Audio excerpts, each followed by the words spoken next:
Hello, thank you all so much for coming. Okay, how amazing was that, you guys? Wasn't that so good? All right, my name's Leanne from Entertainment Tonight, and I am thrilled right now to be moderating our next Guilty Pleasure. I had to do it. Guilt premieres this Monday, June 13th at 9 p.m. on Freeform. And I don't know about you guys, but I'm thrilled for all the dark and sexy twists and turns that are headed our way.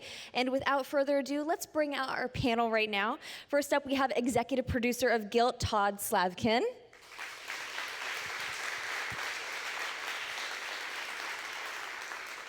Co-creator and executive producer, Kathryn Price.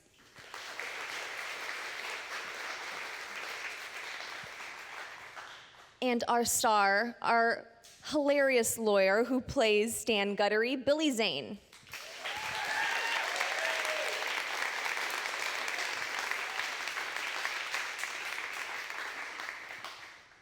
And y'all make sure to flip on your microphones on the side so that everyone can hear your amazing answers. It's not, unfortunately. But I feel like I need a drink after watching that first episode. Oh my gosh, you guys packed so much into it. But right off the bat, I gotta know, Kathryn, you co-created this series. What was your inspiration for it all? How did this come about? Well, Nicole Millard and I wrote this together, and we're both huge mystery fans, like have been back to our like Nancy Drew days, you know? And we both actually studied abroad when we were in college, and so I think that combined with just our love of following all these sensational crime stories that, you know, have become so prominent in the last 10 years really inspired us. And we just were really interested in taking a look at, you know, how one case can kind of snowball into this international obsession. And we really wanted to do that from the point of view of all the people that were involved in the case, from, you know, the prime suspect on out to the police and the prosecutors and even the media themselves. Well, and I gotta address it. I'm getting some kind of Amanda Knox deja vu vibes on here. Was that intentional with the series?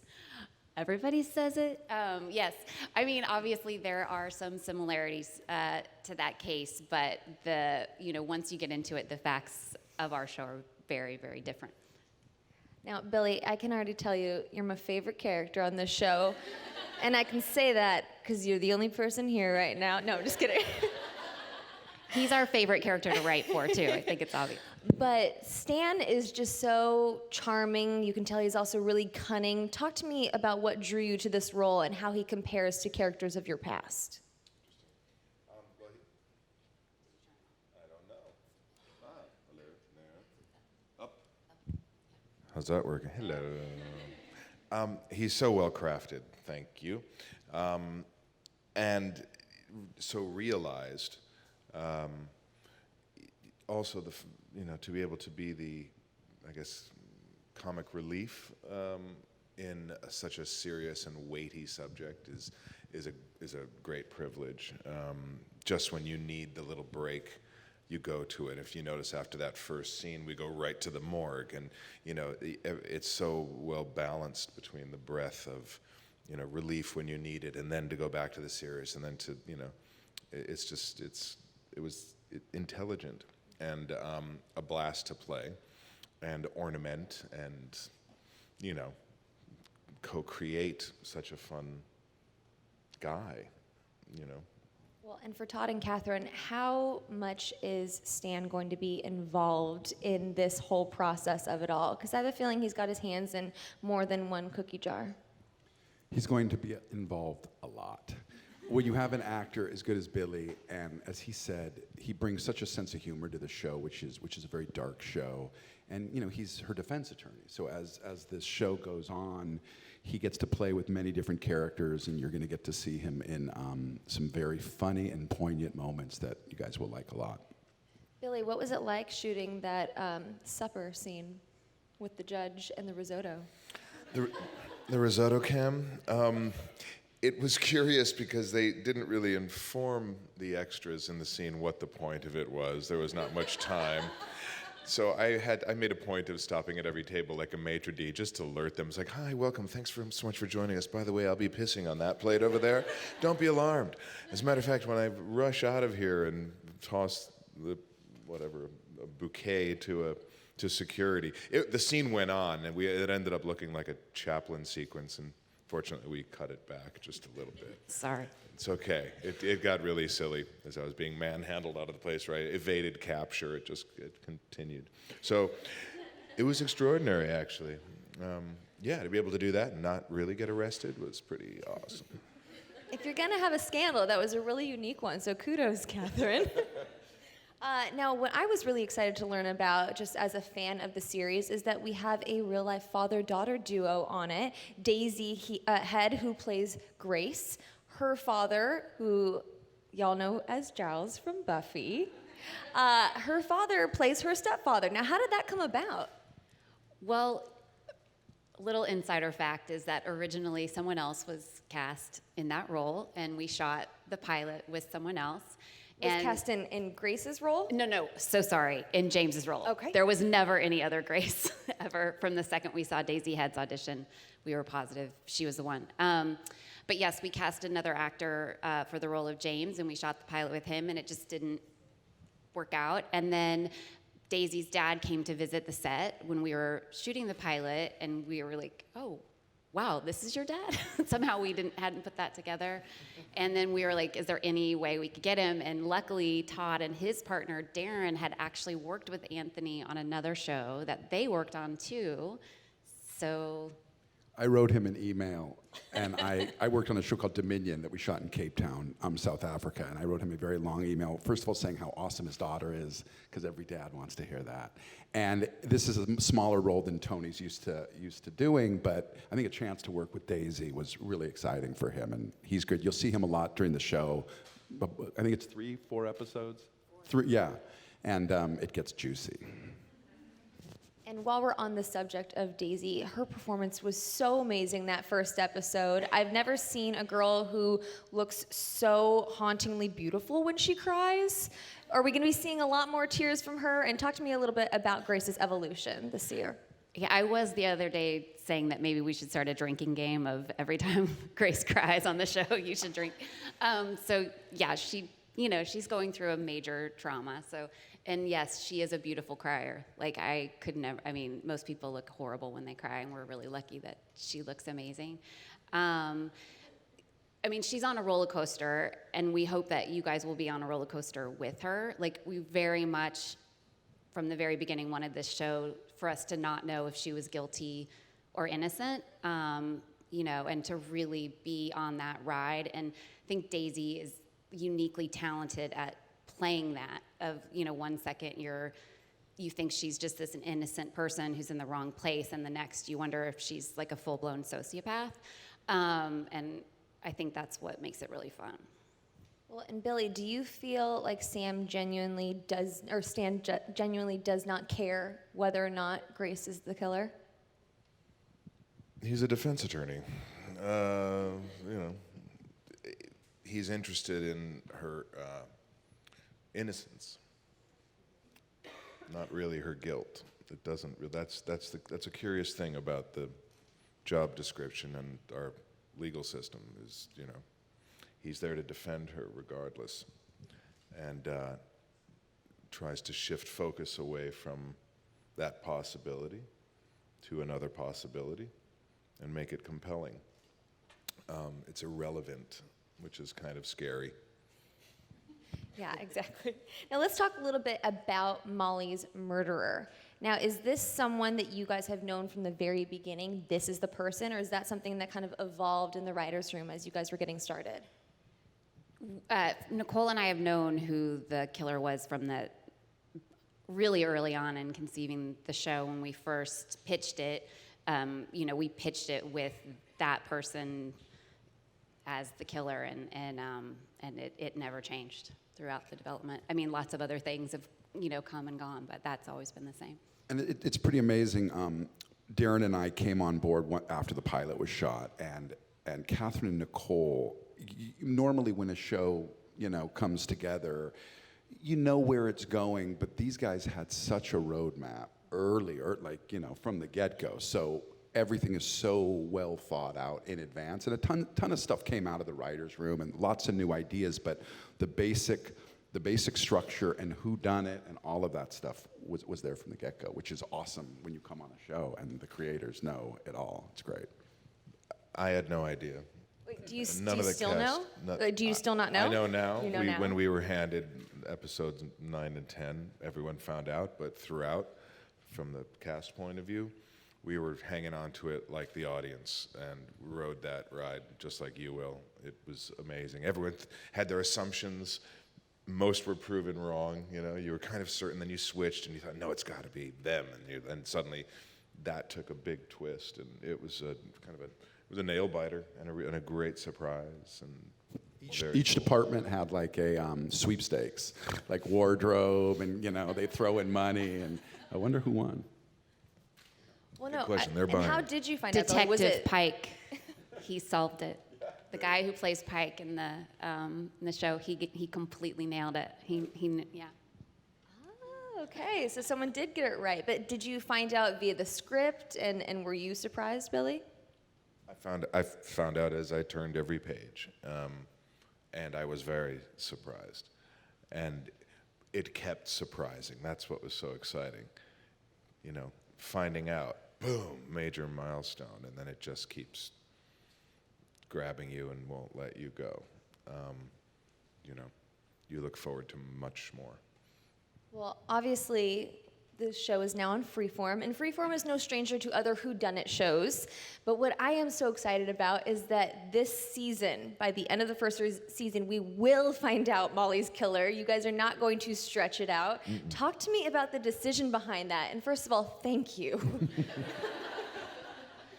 Well, when we created this, Nicole and I were really committed to knowing by the end of the first season. We felt like we'd gotten burned by other shows where we thought we were going to find out at the end of a season, and we're not told. I won't name any names, but you guys know what they are. And so we were just like, we're gonna do it. And they're like, well, how are you gonna keep it going? I'm like, we're gonna keep it going. There'll be other seasons, but people need to know who killed Molly and why by the end of this season, so. Well, and talk to me about that. How does that lend yourselves to more seasons? Are we going to be doing an anthology series? What's your plan? Share the secrets. Well, there's always more people to kill, I would say, probably. So, I mean, I think that's how you keep doing it. I mean, I think we'll wrap up this mystery. There will be a lot of open-ended questions at the end of the season on other things, you know, that come up, big complications. So that will kind of keep you coming back. Yeah, and just about everyone. And then, we want to add a new, you know, headliner for next season. The finale launches us into a bunch of stuff, so it's not like you're going to finish the thing and say, "Oh, okay." You have to watch season 2. Oh, I love that. All right, now what's so unique is that the show not only takes place in London, but it's shot in London. What was the decision behind that? Because I'm really excited. This is a world that we rarely get to explore on TV, where a show is actually shooting in the city where it's set. Well, the pilot was shot in Budapest, so what you saw was not London. Some of it was is. London, Some of second it's unit, but the bulk of it, yeah. But the series is all shot in London. Yeah, we shot our pilot. I mean, we set it in London. I always wanted to film it in London. They said, you have to go to Budapest. We're like, well, it's not London, you know. And we did it, and it actually worked great. But we were really like pushing to let them, if we got picked up, go to London. And luckily it worked out. And Billy gets to live there now. Yeah, it's extraordinary shooting there, and it's easy to view it from within, but also from without. Just watching it again, it's so refreshing and so cinematic. Doesn't it look like a movie? Yeah. You know, all those shots that you'd never see on television, those exteriors, just walking through tunnels, crossing the streets, those incredible backdrops. In the train station, I was like, what is this, a Bourne Identity film, right? It was like, this is a television show, and it looks that cinematic and impactful, and you'll get that every episode. There's that much money shots. It's just, it delivers on every level. And the city, you know, it ain't young. and holds, many dark secrets, and, the macabre and the penny dreadful, as it were, it permeates the Ripper kind of ethos is still alive. So it's a great place to shoot, a great backdrop to shoot a story like this in, because it's mysterious, but it's also at the bleeding edge of technology and fashion and music, and it's so it's incredibly hip and modern, yet cannot escape its kind of bloody past. So Guilt, wisely targeted this city for this tale, and you'll fall in love with that place like you will the characters. Well, and Billy, continuing on that thread, what have you noticed that is the differences or similarities between the acting community in London versus in Los Angeles or New York? Well, there's great theater in Los Angeles and New York as well, but there seems to be a different kind of training ethos for the most part. Perhaps they're very versatile. The actors in London, they have, they come from perhaps a slightly different technique, and it's just an incredible talent pool to draw from, and mixing the different styles of American actors and English actors makes for just, you kind of see it in a cross-cultural, you see it within the characters, but it's happening with the actors as well. There's a mutual respect and a fascination and a kind of a sparring that's going on, and it's just fun to watch. It's combustible. It's also, it's interesting from my perspective, British actors, when you do a rehearsal, and they come and they're like acting hardcore right off the bat. No cameras, they're crying, they're really in it, they memorized all their lines, and it's very different in America. What are you saying? In America, it's a different style of like you save it for where the camera's going. You save your energy, which makes complete sense to me. And until I got to England, where I saw these people that were just from the get, they were just 100% all the time. Billy kills it. Nice save. I gotta say, the squirrel really stole the show for me. Thank you for that. But let's talk a little bit about the balance of the show, because at times it feels like a really uber sexy whodunit. Other times I felt like I was watching an episode of Law and Order. At times CSI. So how are we going to see the balance moving forward with this show? I think the balance stays, a lot like it is in the pilot. We definitely want it to have a little something for everyone. I love all the shows that you just referenced, so thank you. Like those are the shows that inspired me and Nicole when we were first thinking about this, and so we want to have a lot of different flavors. What was the decision behind showing all aspects of the case? We've got the police officers, we've got the lawyers, we've got it all, and it's really great to see that. So it's like combining all those shows. What was the decision behind showing all those different facets? I think we just were, a lot of it is because we didn't want to know if that Grace was innocent or guilty. So you really need to see it from everyone's point of view. You couldn't, I don't think, just be like with her and not know. I think that would get tiresome. And I think just a lot of what inspired us to create this is the fact of how big these cases are, how they are so sort of global, and everyone kind of takes their ownership of them. We all will have really strong feelings about the cases that we follow, right? Like we think, our point of view is important, and I think we wanted to represent that with all the characters too. Credit to Kathryn and Nicole. It's also the natural progression, the potpourri, the combination of all those genres is where I think the audience is at today. These are a few of my favorite things. You stir it in a pot, and you stay ahead of the audience just enough. They have an anchor and a hook to kind of stay with. But I was, complimenting her and nudging her again, having seen that, a few times. I marvel at how well the rhythm of the piece goes across these genres, and then has time to breathe with this really amazing music selection. I love, just the cab ride arrival of Natalie is just a great track. There's a few like really dope tracks in this piece. You don't see often music that good on television, maybe. You know, there's some nice selections, there's some great production design, but the fact that it moves quickly, but then gives you time to breathe. The same way it goes from, you know, comedy to tragedy.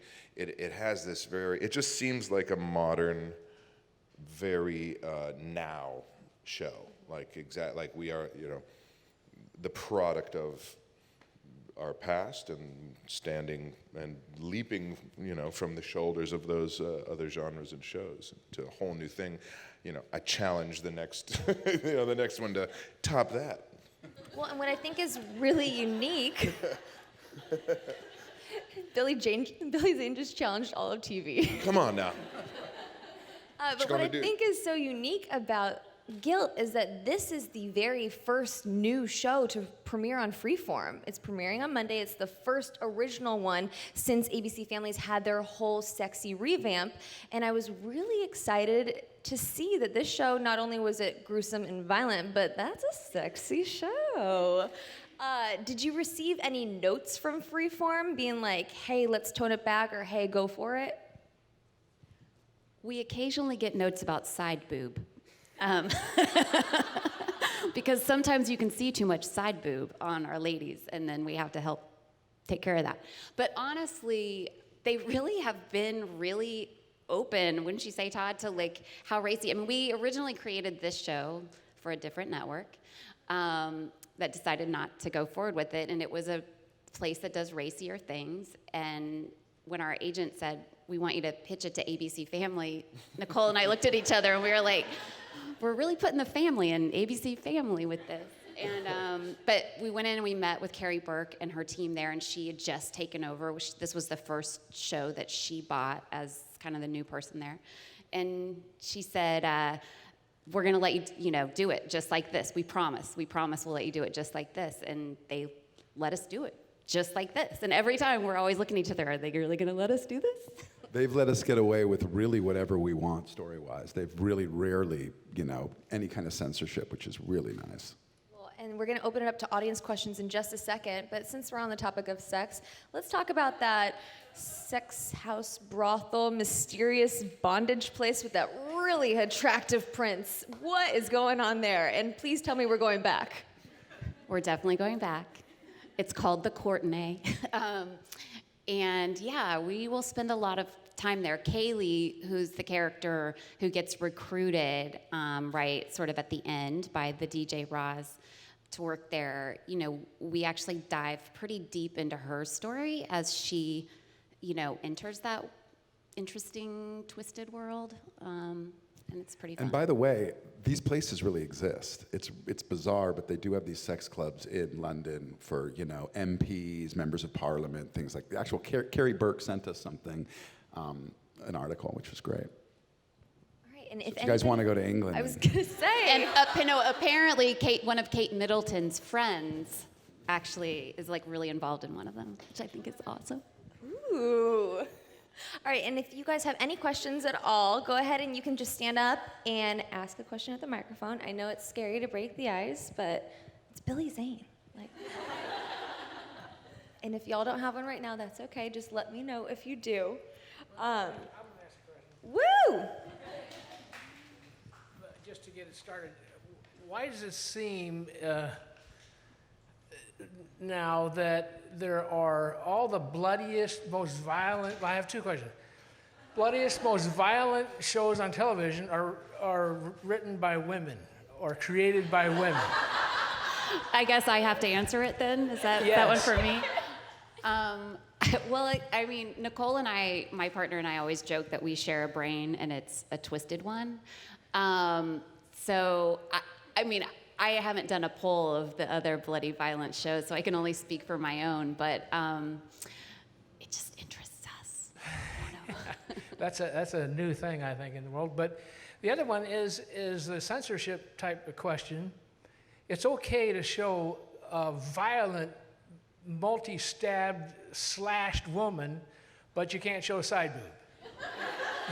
I am as baffled as you are, totally baffled. What if you show a stab on the side boob? Nope. So setting it in London, are you hoping for like a secondary international audience? Is it just going to stay on Freeform, or are you looking to promote it more broadly? We would love this show to go worldwide. Yeah, I think the plan is to launch it in the U.S. first and hope that, it's a big American hit and then sell it to other places. It's a bummer because the crew is saying, when can we see it? And it's not in London. But what we do is we screen some episodes in London, before it's airing, so at least they get to see their work and stuff. London's such an international city. That's one of the great benefits is you engage different nationals on a daily level from Europe, from North Africa, from South Africa, from they're just everyone is there, and it enriches you. It gives you a worldview, and I imagine the show would probably start engaging that plethora of just the worldview, and I think it would be handy as you're marketing to those markets to suddenly have representatives of those countries. It's really kind of poised to be a very efficient and practical kind of business model around the show itself, and be refreshing to the world to see themselves represented in a show like that. There's actually an East Indian character on the show that's not in the pilot but starts in episode 2. It's like a young reporter, a young woman, and it's really, there's so much, India in London, there's so many East Indians, and like Billy said. Great job. Any other questions, guys? Yay! Come on down. Hey, I have a question. Okay, so we just saw a pilot, and towards the end, we had Molly's brother, I believe, and he was like burning some newspaper. Was he on a roof with a motorcycle? It's actually a rooftop garage. Like there's a garage that has a rooftop. He's Good very catch. strong. He hurled it up there. His thirst for vengeance has made him Tough like a superhuman. tiger. He's tight like a tiger. I have a question for Billy. Your character is obviously very quick-witted, and you seem to be up here also. Which came first? Like, was it so easy to play him, or did you become more quick-witted once you started playing him, or? He was dumb as a stump when we met. I'm so glad I read this script.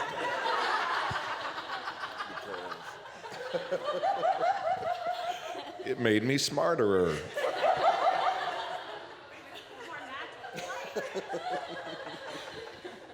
But did you let I will yourself answer lend? that question.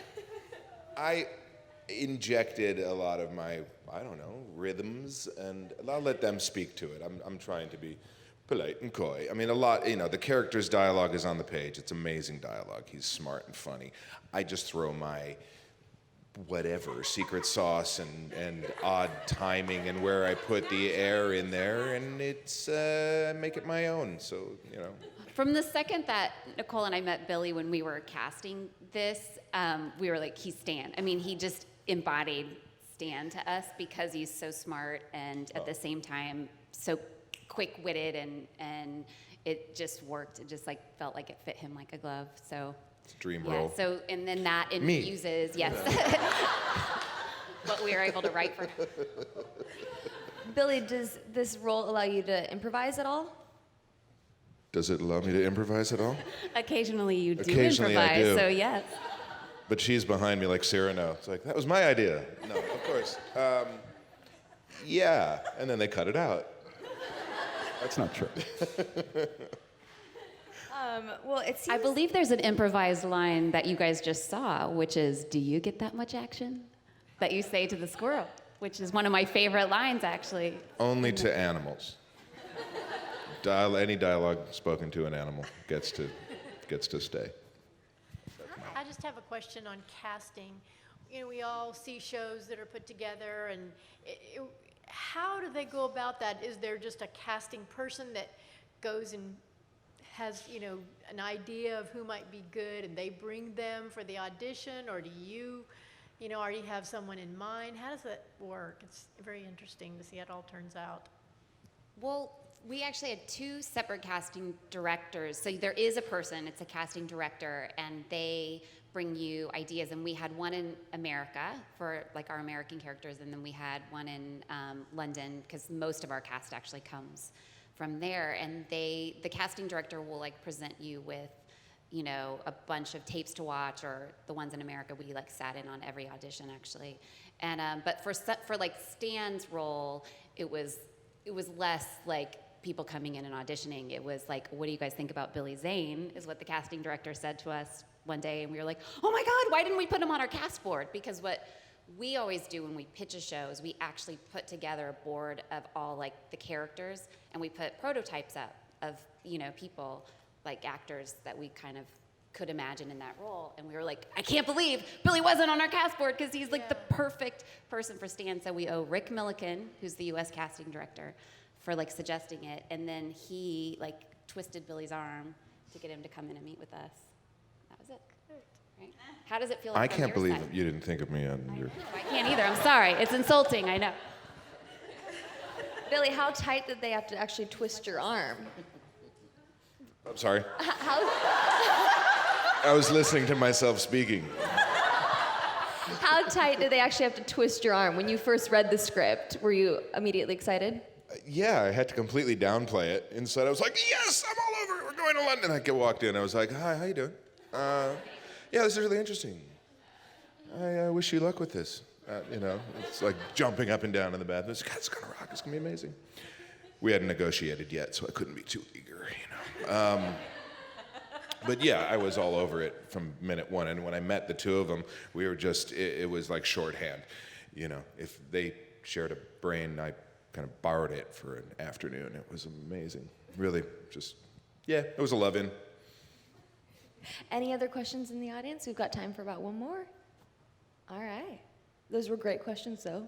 Great job. Thank you, friends. Glad you enjoyed it. Tell your friends. Just from watching that pilot, no, we're not done. Oh, sorry. Just from watching that pilot, I think we're up to 7 suspects, and everyone seems to have motivation for killing Molly. Can we trust any of these people on the show at this point? Natalie was in Boston when Molly was killed. So you can trust Natalie. That's all I'll say. And I don't think her brother killed her. I don't think Patrick. I guess you never know, but he was like over in the autopsy, like saying, you know, it's kind of weird to be the murderer and do that, but He said he came from Ireland. We didn't actually see him come from Like Ireland. James said he was in Just saying. Amsterdam. But Stan Guttery. What possible motive would I have to kill Molly? I don't know. Molly preposterous. seemed to get around, so I don't know. You have some kinky interests, sir. You picture him at the Courtenay for sure. I nearly killed a squirrel. Thank you all so much for joining us. And everyone, please make sure you tune into Guilt. It premieres on Monday on Freeform at 9 p.m. There's going to be Hunger Games Catching Fire right beforehand, so watch that and then watch Guilt. Awesome, guys. Thank you so much.